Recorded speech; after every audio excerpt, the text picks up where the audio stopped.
so lost.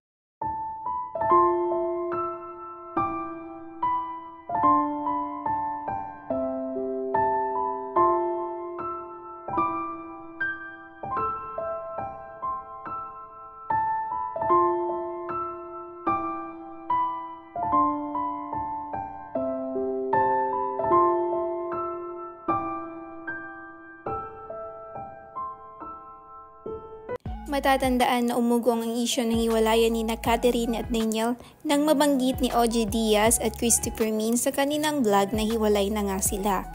Wala naman naging tugon ang parehong kampo tungkol dito, pero nito lang katapusan ng Nobyembre ay winakasan na ni Catherine Bernardo ang kuro-kuro ng mga netizen. Ayon sa kanyang post sa Instagram, pinaliwanag niya ang dahilan at papasalamat din sa mga Katniel fans na sumuporta sa kanila ng 11 taon.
Sa isa niyang post na like in any other relationship, we tried our best to make it work. Noong November 8 nang sumabog ang hiwalayang Katniel, pero noong November 14 ay magkasama pa rin sila sa isang event. Ibig sabihin ay talagang trinay talaga nilang ayusin pero hindi na talaga kaya.